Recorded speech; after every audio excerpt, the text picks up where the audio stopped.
नमस्कार दोस्तों, India Israel brotherhood के दूसरे चैप्टर में आप सभी का स्वागत है।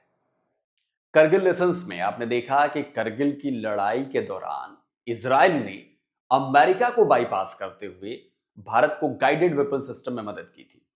सर्चर, यूएवी के साथ साथ गोला बारूद भी भारत भिजवाए थे, इंटेलिजेंस भी दी थी, जिनका करगिल वॉर में भारत ने पाकिस्तान के खिलाफ इस्तेमाल किया था और जीत में एक बड़ी भूमिका इजराइल ने निभाई थी। आज इस सीरीज के दूसरे वीडियो में मैं आपको बताऊंगा कि कैसे इजराइल ने भारत के डिफेंस फोर्सेस को आइज, शील्ड और सोर्ड की ताकत दी।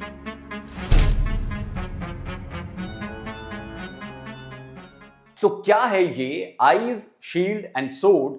चलिए जानते हैं। ये तीन फैक्टर किसी भी देश की डिफेंस फोर्सेस का आधार होते हैं। इनमें से अगर कोई भी पार्ट दोस्तों कमजोर होता है तो जंग के मैदान में दुश्मन से जीतना मुश्किल हो सकता है। और इसमें सबसे पहला हिस्सा है आईज यानी आंखें। असल में इसका मतलब है निगरानी यानी कि सर्विलांस करना। ऑपरेशन सिंदूर के दौरान भारतीय सेनाओं की प्रेस कॉन्फ्रेंस याद है आपको? याद है कि कैसे इंडियन एयरफोर्स के एयर मार्शल ए.के. भारती ने अपनी ब्रीफिंग में उन सारे पाकिस्तानी लोकेशंस की तस्वीरें दिखाई थी जहां पर स्ट्राइक की गई थी precisely. Please have a look at this red building, the series of buildings out here and this empty ground. Next,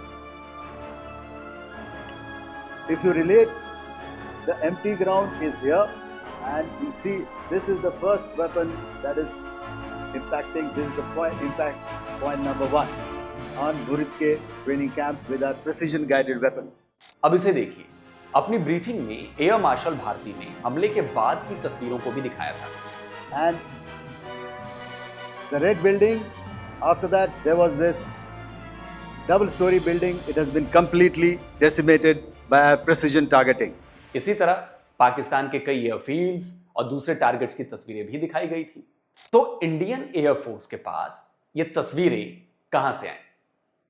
इतनी साफ तस्वीरें जो हमले से पहले और हमले के बाद तक की एक एक डिटेल्स बता रही हैं। यही तो है वो आंखें जिनकी मैं बात कर रहा था। इंडियन एयरफोर्स में अपनी इन्हीं आंखों की मदद से ना केवल अपने टारगेट की पूरी निगरानी की, उस पर सटीक हमले के साथ साथ उन पर हमलों के इंपैक्ट की तस्वीरें भी हासिल कर ली। इसमें सैटेलाइट से लेकर सर्विलांस ड्रोन तक की इमेजेस हैं। इससे पहले लद्दाख से लेकर सिक्किम और अरुणाचल प्रदेश में चीन के साथ हुए स्टैंड ऑफ के दौरान भी इन्हीं सर्विलांस ड्रोन से चीन की तरफ से होने वाली हलचलों की पूरी निगरानी की गई थी। और डिफेंस फोर्सेस की आईज यानी आंखें भारत को मिली इजरायली टेक्नोलॉजीज से। करगिल के वक्त से ही भारत इजराइल से लिए गए सर्चर MK1 को सर्विलांस के लिए इस्तेमाल कर रहा था, लेकिन करगिल के बाद इसमें और भी कई चीजें शामिल की गई। सर्चर MK2 ऐसा ही एक यूएवी था। करगिल युद्ध के बाद भारत ने इजराइल से सर्चर MK1 के अपग्रेडेड मॉडल सर्चर MK2 की डील की थी। 27 नवंबर 2000 को बठिंडा एयरफोर्स 34 स्क्वाड्रन को रीशेप किया गया और उसे सर्चर MK2 टैक्टिकल यूएवी से लैस किया। ये इंडियन एयरफोर्स का पहला स्क्वाड्रन था जिसमें यूएवीज को भी शामिल किया गया था। सर्चर MK2 एक मीडियम एल्टीट्यूड लॉन्ग एंड्योरेंस वाला प्लेटफॉर्म था। ट्विन बूम कॉन्फ़िगरेशन वाले इस यूएवी का विंग स्पैन 7.5 मीटर्स और वजन 330 किलोग्राम था। इसमें रोटैक्स 914 पिस्टन इंजन लगा था। इसका ऑपरेशनल एल्टीट्यूड 15,000 से 18,000 फीट की ऊंचाई तक था और ये लगातार 18 घंटे मंडरा सकता था, यानी कि आसमान में रह सकता था। इसमें 120 किलो का डे एंड नाइट सेंसर लगा था जो C band line of sight था। KU band satellite data link के जरिए रियल टाइम तस्वीरें भेजता था। इससे जम्मू कश्मीर में पाकिस्तान की तरफ से की जाने वाली घुसपैठ और आतंकवादी वारदातों को काउंटर करने में बहुत बड़ी कामयाबी हासिल हुई थी। इन ड्रोन्स का इस्तेमाल राजस्थान के रेगिस्तान से लेकर नॉर्थ ईस्ट के जंगलों तक में किया गया है। और तो और दोस्तों, केवल इंडियन एयरफोर्स ही नहीं, इंडियन नेवी ने भी इस सर्विलांस यूएवी को साल 2002 में अपने बेड़े में शामिल किया था। 6 जनवरी 2006 को Kochi naval airbase INS Garuda पर फ्लाइंग सेंटिनल्स नाम से पहले यूएवी स्क्वाड्रन को बनाया गया। इसके बाद Mumbai based western naval command में भी यूएवी स्क्वाड्रन बनाया गया था। 26/11 के हमलों के बाद भारत की तटीय सुरक्षा को और ज्यादा मजबूत किया गया था और इसके तहत गुजरात के पोरबंदर में भी एक यूएवी स्क्वाड्रन स्थापित किया गया था। 22 साल की सर्विस के बाद इंडियन नेवी ने सर्चर MK2 को साल 2024 से अपनी सर्विस से रिटायर कर दिया था। तो 22 सालों तक सर्चर MK2 इंडियन नेवी के लिए आईज का काम करता रहा, आंखें बना रहा। हालांकि इस बीच और कई surveillance technologies Indian defence forces में शामिल की गई, लेकिन सर्चर MK2 ने लंबे समय तक अपनी एक स्पेशल जगह बनाए रखी। सर्चर MK2 को रिटायर कर दिया गया था क्योंकि उसकी जगह लेने उससे भी एडवांस सर्विलांस ड्रोन इजराइल से भारत पहुंच चुका था और इस ड्रोन का नाम था हेरॉन। करगिल युद्ध के बाद सर्चर MK2 के साथ साथ भारत और इजराइल के बीच हेरॉन यूएवी की भी डील हुई थी। साल 2002 में भारत ने इजराइल से 12 हेरॉन ड्रोन खरीदे थे, जिसे इंडियन एयरफोर्स में शामिल किया गया था। साल 2004 में जब सुनामी आई थी, उसके बाद 50 और हेरॉन ड्रोन का ऑर्डर दिए गए थे। 2009 में 4 इजराइल मेड हेरॉन यूएवीज को इंडियन नेवी में भी शामिल किया गया था। पहले इन्हें कोच्चि में तैनात किया गया और फिर बाद में पोरबंदर में। फिर आया साल 2023 जब इंडियन एयरफोर्स ने हेरॉन MK2 को इंडक्ट किया था। इसे वार्डन्स ऑफ नॉर्थ का नाम दिया गया था। Heron MK2 Indian defence forces के ISR ऑपरेशंस को उसने एक नई ऊंचाइयों तक पहुंचा दिया। पाकिस्तान के साथ साथ इसे चीन के साथ लगने वाली LAC यानी कि लाइन ऑफ एक्चुअल कंट्रोल पर भी तैनात किया गया था। इस यूएवी का इस्तेमाल भारत की तीनों सेनाएं अभी भी कर रही हैं। ऑपरेशन सिंदूर के दौरान भी इंडियन आर्मी और इंडियन एयरफोर्स ने हेरॉन MK2 का बखूबी इस्तेमाल किया था। लेकिन 2023 से पहले 5 मई 2020 को जब लद्दाख के गलवान में चीन के फौजियों से भारत के फौजियों के बीच झड़प हो गई थी, तब भारत ने इमरजेंसी प्रोक्योरमेंट के तहत हेरॉन MK2 खरीदे थे और अगस्त 2021 में उन्हें लद्दाख रीजन में तैनात भी कर दिया था। और ऑपरेशन सिंदूर के दौरान तो हेरॉन MK2 ने पाकिस्तान के हवाई क्षेत्र में घुसकर मिसाइल और स्टैंड ऑफ वेपन्स के किए गए हमलों के रियल टाइम वीडियो उपलब्ध करवाए। हेरॉन MK2 एक मेल यानी कि medium altitude long endurance UAV है। इसका maximum take off weight 1430 kilogram है। 8.5 मीटर्स लंबा और 16.6 मीटर्स विंग स्पैन वाले इस यूएवी में बहुत ही हाईटेक और मॉडर्न सेंसर्स लगाए गए। इसमें electro optics, infrared, maritime petrol radars, communications intelligence, electronic intelligence systems लगे हैं जो सर्विलांस को नेक्स्ट लेवल पर ले जाते हैं। इसमें लाइन ऑफ साइट कनेक्टिविटी तो है ही, साथ ही साथ बियॉन्ड लाइन ऑफ साइट के लिए सैटकॉम भी लगा है। ये 35,000 फीट की ऊंचाई तक उड़ान भर सकता है, जबकि इसकी जो फ्लाइट एंड्योरेंस है वो 45 घंटे की है। हेरॉन MK2 की मैक्सिमम स्पीड 150 नॉट्स यानी करीब 278 किलोमीटर्स पर आवर है। ये करीब 1000 किलोमीटर तक अपने ऑपरेशन को अंजाम दे सकता है। इन्हीं खूबियों की वजह से इजराइल का ये ड्रोन भारत की सुरक्षा के लिहाज से बेहद कारगर साबित हो रहा है। भारत के पास पता है आपको फिलहाल 16 हेरॉन MK2 ड्रोन्स हैं, जिनका इस्तेमाल हमारे देश की तीनों सेनाएं कर रही हैं। इन ड्रोन्स के अलावा इजराइल के खास रडार सिस्टम को भी इंडियन डिफेंस फोर्सेस के लिए आईज का काम उससे लिया जा रहा है और यह है फाल्कन एवॉक्स। करगिल युद्ध के बाद से ही भारत ने अपनी एयरफोर्स को और ज्यादा मजबूत बनाना शुरू कर दिया था। उस समय इजराइल के falcon airborne early warning and control यानी एवैक्स खरीदने पर भी बातचीत चल रही थी। 2 मार्च 2004 को भारत ने इजराइल के साथ 1.1 बिलियन अमेरिकी डॉलर में 3 फाल्कन एवैक्स की डील की थी। इन 3 सिस्टम्स के लिए रूस से हैवी एयरक्राफ्ट्स खरीदे गए। भारत को पहला एवैक्स 25 मई 2009 को मिला था। साल 2011 तक तीनों एवैक्स भारत आ चुके थे। एवैक्स हवा में उड़ते हुए रडार सिस्टम्स हैं। एक साथ 250 से ज्यादा उड़ती हुई चीजों को ये ट्रैक कर सकता है। इसका रेडियस 800 किलोमीटर है और इसमें जमीन या समंदर पर होने वाली गतिविधियों पर नजर रखने के लिए लुक डाउन क्षमता भी है। और तब से चाहे पाकिस्तान की सीमा हो या फिर चीन की, ये हवाई रडार दुश्मन की गतिविधियों पर निगरानी करने वाला मजबूत और बेहद भरोसेमंद जरिया बन चुका है। इसी तरह भारत का एक और रडार सिस्टम है swordfish long range tracking radar. DRDO ने इसे डेवलप किया है और भारत इलेक्ट्रॉनिक्स इसका प्रोडक्शन कर रहा है। यह भारत के बीएमडी यानी बैलिस्टिक मिसाइल डिफेंस सिस्टम का एक बहुत अहम हिस्सा है। इस रडार को बैलिस्टिक मिसाइल थ्रेट्स को काउंटर करने के लिए स्पेशली बनाया गया है। एल बैंड फ्रीक्वेंसी पर काम करने वाला ये एइसा यानी कि active electronically scanned array radar है और इसकी जो डिटेक्शन रेंज है वो 1500 जी हां 1500 किलोमीटर दूर है। ये 15 किलोमीटर की ऊंचाई से आने वाली मिसाइलों को डिटेक्ट और ट्रैक कर सकता है। ये एक साथ 10 से ज्यादा मिसाइलें ट्रैक कर सकता है। अब इस रडार का इजराइल कनेक्शन मैं आपको समझाता हूं। भारत ने साल 2002 में इजराइल से 2 ग्रीन पाइन रडार सिस्टम खरीदे थे। इसके बाद साल 2005 में भी एक ग्रीन पाइन रडार खरीदा गया था। यह भी ऐसा रडार है जो लॉन्ग रेंज डिटेक्शन के लिए इस्तेमाल किया जाता है और बताया जाता है कि डीआरडीओ का swordfish long range tracking radar इसी इजरायली ग्रीन पाइन रडार्स पर आधारित है। यानी बैलिस्टिक मिसाइल डिफेंस सेटअप में इजराइल का यह रडार और उसकी तर्ज पर डेवलप किए गए स्वदेशी स्वॉर्डफिश जो रडार है दुश्मन की मिसाइलों पर निगरानी रखने की एक अहम जिम्मेदारी इन पर है।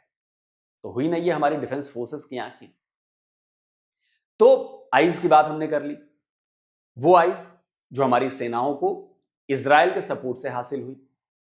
पर अब बात करते हैं शील्ड की, जी हां कवच की। ऑपरेशन सिंदूर के दौरान 8-9 मई की रात पाकिस्तान ने एक बड़ा हमला करने की कोशिश की थी। पाकिस्तान ने अपनी 450 किलोमीटर की रेंज वाली बैलिस्टिक मिसाइल फतेह 2 दिल्ली एनसीआर को निशाना बनाकर फायर की थी और बताया जाता है ये उसी मिसाइल अटैक का विजुअल है।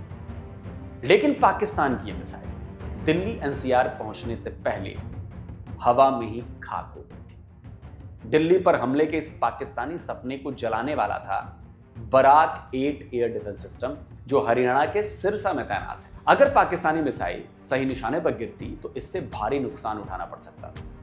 लेकिन Barak 8 air defence system Delhi के लिए कवच यानी कि शील्ड बन गया। साल 2025 में भारत की राजधानी के लिए शील्ड का काम करने वाला Israeli air defence system Barak का भारत से रिश्ता जो है वो पहली बार साल 2001 में जुड़ा था। फरवरी 2001 में भारत और इजराइल के बीच $270 मिलियन की डील हुई थी जिसमें 9 बराक 1 एयर डिफेंस सिस्टम और मिसाइलें खरीदी गई थी। फिर 2015 से 2019 के बीच इंडियन नेवी को बराक 8 एयर डिफेंस सिस्टम से अपग्रेड किया गया था। इन्हें कोलकाता क्लास और विशाखापट्टनम क्लास के डिस्ट्रॉयर्स में तैनात किया गया था। बाद में इसे नीलगिरी क्लास के फ्रिगेट्स और एयरक्राफ्ट कैरियर आईएनएस विक्रांत पर भी लगाया गया। 2021 में बराक 8 एमआरसैम लैंड का डिप्लॉयमेंट किया गया। पहले एमआरसैम स्क्वाड्रन को राजस्थान के जैसलमेर में तैनात किया गया था। फरवरी 2023 में इंडियन आर्मी की ईस्टर्न कमांड में पहले एमआरसैम रेजिमेंट का गठन किया गया और फिर उसी साल यानी कि अक्टूबर 2023 में एमआरसैम की स्क्वाड्रन को आदमपुर एयरफोर्स स्टेशन पर भी तैनात किया गया था। और ये दोस्तों बराक 8 जो है वो इजराइल और भारत मिलकर बना रहे हैं। यानी समंदर से लेकर जमीन तक ये एयर डिफेंस सिस्टम भारत की सुरक्षा के लिए तैनात है और ना केवल दोस्तों तैनात है बल्कि ऑपरेशन सिंदूर के दौरान पाकिस्तानी मिसाइल को मार गिराकर इसने ये साबित भी कर दिया कि ये वाकई भारत के लिए एक शील्ड का काम कर रहा है।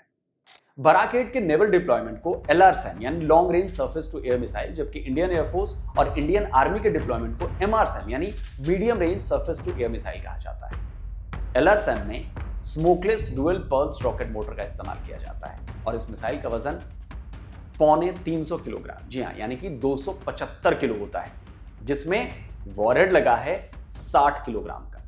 इसकी ऑपरेशनल रेंज 100 किलोमीटर और स्पीड 2 मैक की होती है।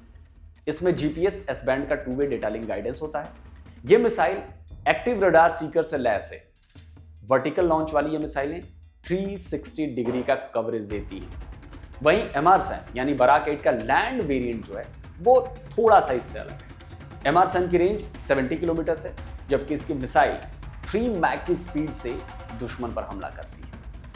इसे लैंड बेस्ड लॉन्चर से फायर किया जाता है और ऐसे ही सिरसा में तैनात एक लॉन्चर से निकले एमआरसैम ने दिल्ली की तरफ बढ़ रही पाकिस्तानी मिसाइल का काम तमाम कर दिया। खास बात यह है कि अब ये एयर डिफेंस सिस्टम इजराइल में नहीं, बल्कि जैसा कि मैंने आपको बताया, भारत में बनाए जा रहे हैं। Joint production. बराक के अलावा एक और इजरायली एयर डिफेंस सिस्टम है जिसे भारत की एयरफोर्स एक लंबे समय से इस्तेमाल कर रही है। इसका नाम है स्पाइडर एयर डिफेंस सिस्टम। आप में से कईयों ने इसका नाम सुना होगा। भारत ने साल 2009 में इजराइल के साथ Spyder medium range air defence system की 18 बैटरीज और 750 Python 5 surface to air missile और 750 Derby surface to air missile के लिए। पाइथन और डर्बी दोनों इसमें इस्तेमाल किए जाते हैं। भारत को यह एयर डिफेंस सिस्टम 2012 में सप्लाई किए गए थे। साल 2005 में इन्हें अपग्रेड भी किया गया और आज ये भारत के integrated air command and control system AICCS का एक बहुत मजबूत हिस्सा है। ये एक medium range air defence system है। इसका पूरा नाम surface to air Python and Derby है। नाम से ही जाहिर है, ये दो तरह की इंटरसेप्टर मिसाइलों को फायर करता है, पाइथन 5 और डर्बी। दोनों मिसाइलें अलग अलग तरह से काम करती हैं। पाइथन 5 की रेंज 40 किलोमीटर है, जबकि डर्बी की 80 किलोमीटर। पाइथन 5 की फ्लाइट एल्टीट्यूड 30,000 फीट है, जबकि डर्बी की 52,000 फीट। दोनों मिसाइलों की जो स्पीड है वो एक जैसी है, 4 मैक की, लेकिन गाइडेंस जो इनके हैं वो दोनों अलग अलग है। पाइथन 5 में इंफ्रारेड होमिंग के साथ साथ इलेक्ट्रो ऑप्टिकल इमेजिंग सिस्टम है, तो डर्बी में एक्टिव रडार होमिंग है। मीडियम रेंज में इजराइल का ये एयर डिफेंस सिस्टम भी भारत के इंटीग्रेटेड एयर डिफेंस सिस्टम में एक बहुत बड़ी भूमिका निभा रहा है। तो हमने अब तक आईज और शील्ड की बात कर ली है। अब बात करते हैं सोर्ड की। सोर्ड यानी कि तलवार। अब आज के समय में तो तलवार से नहीं लड़ सकते, तो इसका मतलब हुआ कि लड़ने वाले हथियार, हमला करने वाले हथियार, ऐसे हथियार जिन्होंने भारत की सेनाओं को दुश्मन पर करारा प्रहार करने की ताकत दी है। और इसमें सबसे बड़ा नाम है स्पाइस।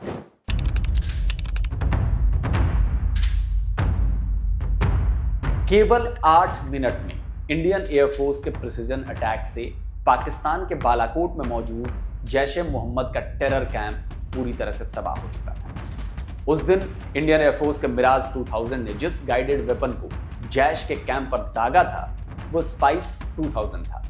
और यही है इंडियन एयरफोर्स को इजराइल से मिली हुई तलवार। स्पाइस 2000 एक गाइडेंस किट है जो अनगाइडेड ग्रेविटी बमों को प्रिसीजन स्ट्राइक करने वाले बमों में बदल देते हैं। ठीक वैसे ही जैसे करगिल के समय भारत ने अमेरिकी पेविक किट का इस्तेमाल किया था। ये गाइडेंस किट 900 किलोग्राम तक के बमों में इस्तेमाल की जाती है। ये 60 किलोमीटर की रेंज से फायर किए जा सकते हैं और इनकी एक्यूरेसी 3 मीटर के करीब है। और तभी बेहद सटीकता के साथ इंडियन एयरफोर्स ने बालाकोट में आतंकवादियों के गढ़ को तबाह कर दिया था। इजराइल से मिला दूसरा हथियार है precision strike weapon spike. Spike मूल रूप से एक एंटी टैंक गाइडेड मिसाइल है। भारत साल 2011 से इजराइल के इस एंटी टैंक वेपन का इस्तेमाल कर रहा है। खास बात यह है कि इंडियन आर्मी के पास स्पाइक के 3 वेरिएंट्स हैं, स्पाइक SR, स्पाइक LR या LR2 और spike NLOS. Spike SR shoulder launch short range missile है। यह रैपिड रिस्पॉन्स करने वाला हथियार है। यह केवल 6 सेकंड में फायर करने के लिए तैयार हो जाता है। फायर एंड फॉरगेट के मेथड वाली इस मिसाइल का वजन 10 किलोग्राम होता है। इसमें टेंडम हीट वॉरेट लगा होता है।